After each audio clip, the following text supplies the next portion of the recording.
আচ্ছা ভাই, এই ইনকিউবেটর মেশিনে বাচ্চা ফোটে কতদিন? এটা সাধারণত দেখা যায় যে মুরগির ডিম 21 দিনে ফোটে। এটা ইনকিউবেটর মেশিন। এখানে এটাতে কতটা ডিমই করা যায় ভাইয়া? এটাতে 200 ডিম দেওয়া যায়। 200 ডিম করা যায় না? খাঁচা দেওয়া যায়। হ্যাঁ, আমি খাঁচা তুলে রাখছি। ডিম যেহেতু কম 100 ডিম আছে, যার কারণে আমি খাঁচা দিয়ে উপরে করা যায় না? এই এই ইনকিউবেটর মেশিনের ওই যে চিহ্ন দিচ্ছেন কি জন্য? এটা মানে ম্যানুয়াল, যার কারণে মনে করেন ঘোরায় দিতে হয়। হ্যাঁ হ্যাঁ হ্যাঁ হ্যাঁ, ম্যানুয়ালের জন্য ঘোরায় দিতে হয় না?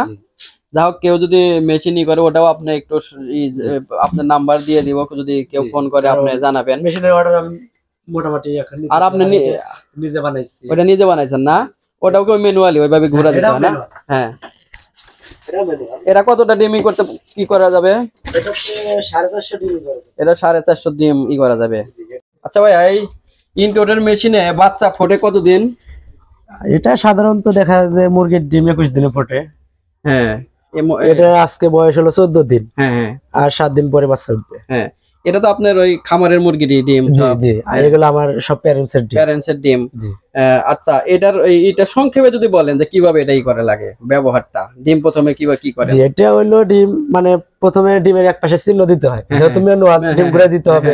এখন চিহ্ন যদি না দেই তাহলে মনে করেন যে বোঝা যাবে না যে কোন পেট আমরা ঘুরাই দিলাম। হ্যাঁ, তো একটা চিহ্ন রাখলে দেখা যায় চিহ্নটা যদি সর্বপ্রথম আমরা উপরে রাখি, তারপরে ওটা আমরা ঘুরাই নিচে দেই, তারপর আবার ঘুরাইলে ওটা উপরে দেই। জি, আবার ওইদিকে দেয়। জি, এরকম উলট পালট করে দেয়।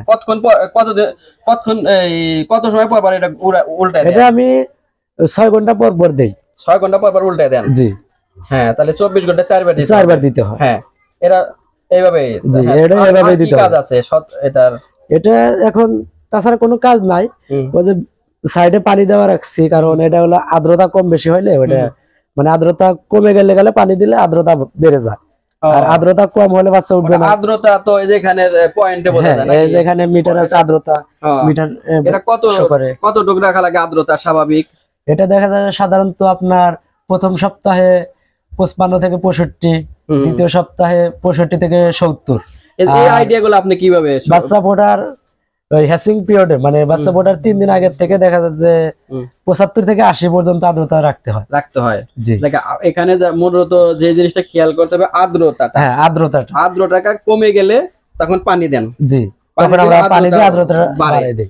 মানে আর আর্দ্রতাটা এটার মানে সময় বেঁধে এই এক পজিশনে রাখতে হয়। জি, হ্যাঁ, কারণ প্রথম সপ্তাহে 55 থেকে 65, দ্বিতীয় সপ্তাহে 65 থেকে 70, আর হ্যাচিং পিরিয়ডে দেখা যায় যে 75 থেকে 80 পর্যন্ত রাখতে হয়।